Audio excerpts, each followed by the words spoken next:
I think if leaders have consistency, resilience, and perseverance in their soul and loyalty, I think it gets in your people, and I think it gets in your team. One of the problems when a church grows is that the brand new people have to wait. There's not so many opportunities. So to keep planting new churches is imperative for the growth of believers in their own personal life. So they don't just become a pew sitter on a Sunday, but they're actually engaged. My name's Sam. I'm Jess. And we're from C3 Toronto.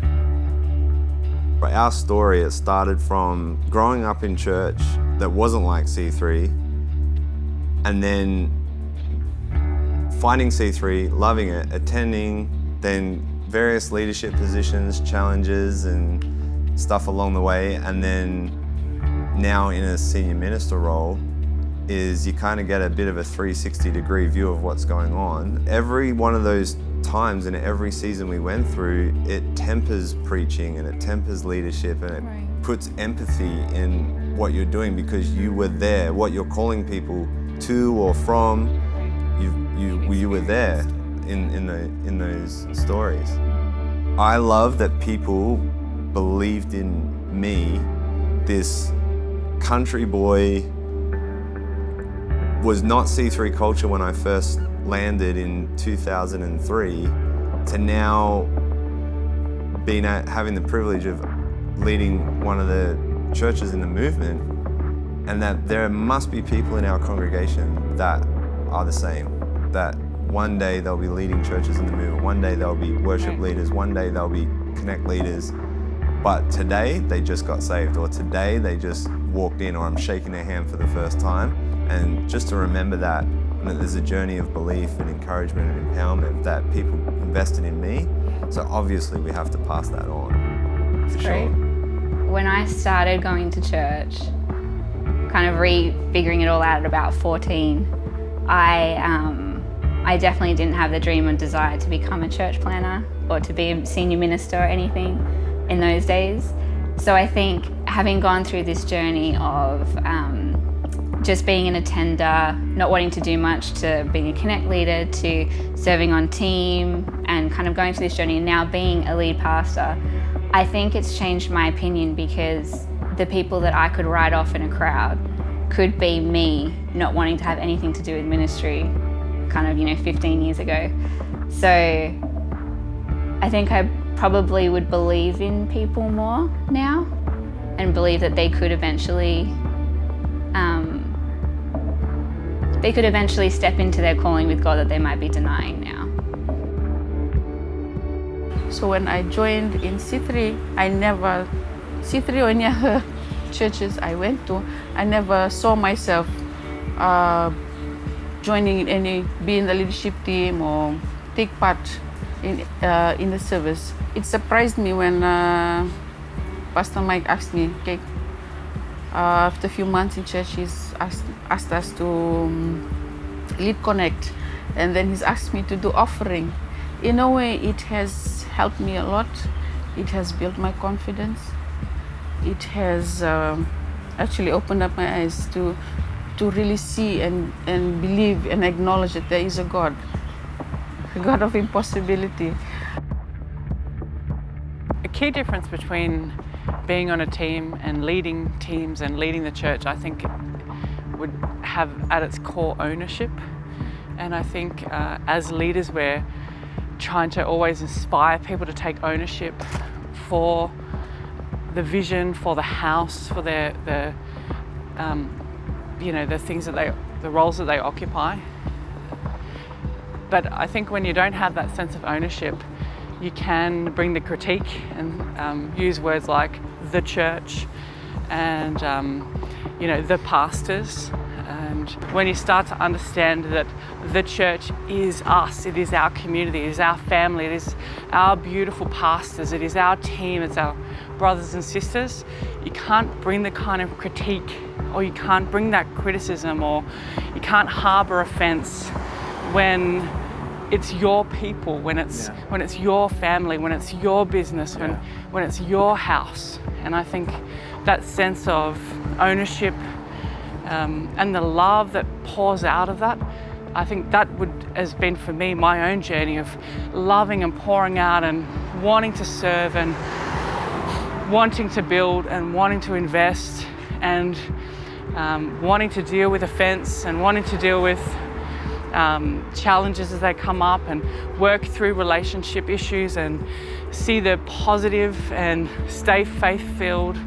All of that comes with as you step into leadership. And it's exciting and more challenging, but it grows us, and that's how we mature. My name is Adoma Sarpong, and I go to Hope City, Accra. C3 has encouraged us to be who we are, with no hang-ups. For me, the sense of joy that I feel is just being part of the activities that go on. For me, the sense of joy that I've felt, especially in this location, is the fact that I actually helped build it, from scratch.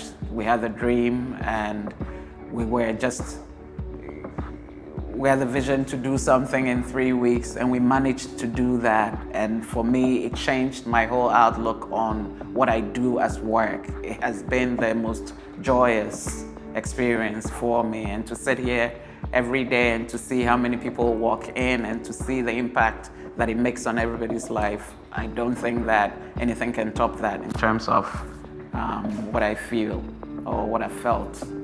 The joy that I felt, being in this space. Everywhere else, I probably would not have been given the opportunity to be a part of building God's church. Well, for us, we need leaders, right? We want to be following, which makes it safer for us to be leading. And I think that the obvious thing for us is we trust the Holy Spirit at work in all of our leaders, the presence of Jesus. We can see that all the time. Sometimes I think that we look for perfection in a movement, which is a crazy idea. We never look for perfection anyplace else.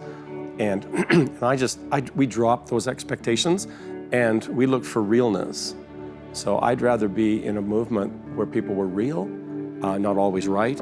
For me, it was the strength of each leader. They weren't all the same. Very good, that's right.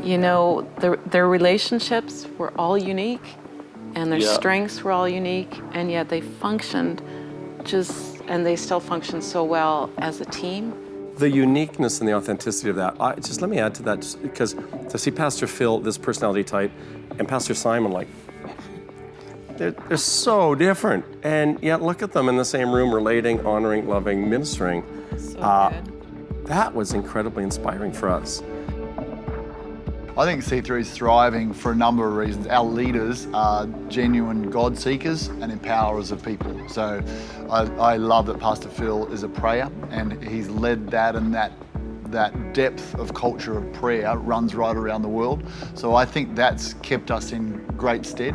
And I think he's been a tremendous empowerer of people. He's always letting responsibility go and not trying to hold on to it. So there's a real security there that empowers people. So I think that has helped us to thrive, and just a reliance on the Holy Spirit.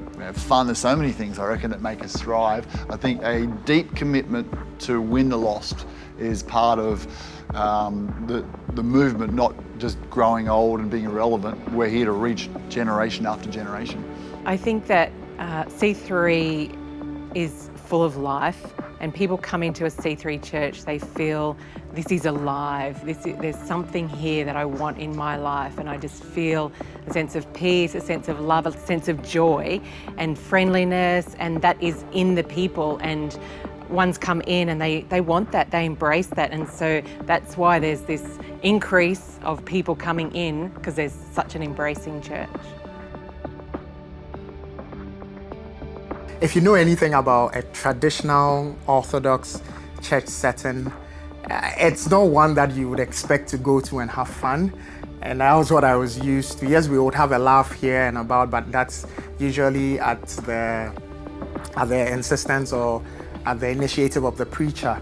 So coming to Hope City Accra was an entirely different atmosphere for me, entirely different, environment. But I have come to really love the fun atmosphere and environment that we have. And I believe having a fun atmosphere is really important, because when people come into church, it eases things up for them, especially in Ghana, where the church is, it's not to say God is not to be revered, He is, absolutely, but we almost create the church environment to kind of be one that I come in with some sense of fear and anxiety, almost eager not to do something wrong, say something wrong, touch something wrong. So absolutely, I think a fun atmosphere, it eases things up. It creates an environment where people can really go down, be vulnerable, build relationships, and just see Jesus start to change them some way, somehow. Kia ora, my name is Steve. And I'm Dawn. And we're the senior pastors at C3 Howick and also the regional overseers for C3 in the Pacific.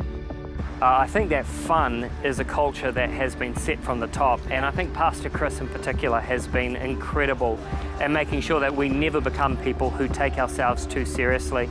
I think that's one of the keys to making it long-term in ministry, is not taking yourself too seriously. And C3 has just been incredible in that way. I think fun is something that we need to keep as a priority. We need to be serious about fun. I would like to think that going into the future, and whatever C3 becomes, we maintain that sense of fun and mischief. We are Callum and Ailey Young, and we go to C3 Edinburgh. You have to have fun in church, and I think C3 is an excellent example of that. In that last week we had a treasure hunt around the city for the new students. We've got our Connect groups, and it's nice to hang out and meet people from around. I think a church without joy is, yeah, I don't know if there's no real soul there. It feels like we're on the like kind of edge of something even bigger. It's like almost, it's gonna explode. Yeah. Yeah, C3 is such a fun movement, and I love that Pastor Phil and Pastor Chris embody fun, especially Pastor Chris. And we've decided to do fun, I guess, in our way. We're not humorous on stage, perhaps, but we love having fun with our friends and family around the dinner table and around food. And so from the beginning, we really made sure that we spent money on food and spent money on spending time with people, and incorporating them into our life and doing life together. And that's kind of our representation, I guess, of fun. Yeah. We love it. I love the way we do church at C3. I wasn't always in C3, and it's just the most attractive church movement in the world.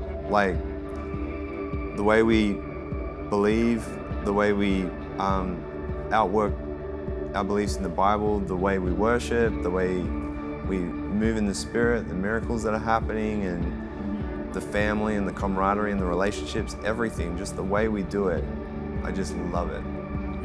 Yeah. We've had a couple of friends that have joined the C3 movement that had planted a church outside of C3 to start with. And I remember explaining to them in the beginning how thankful we were for the family of C3.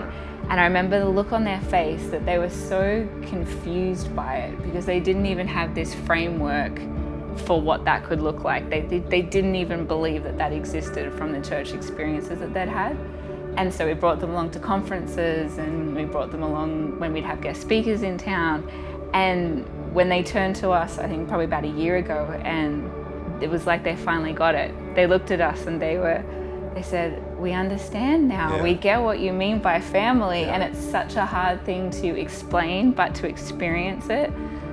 They said, we're home. We're home, yeah. And it is, it's this real, authentic, faith-filled community. It's not just authenticity for authenticity's sake. It has faith attached to it and belief attached to it. And I don't know, it just amazing.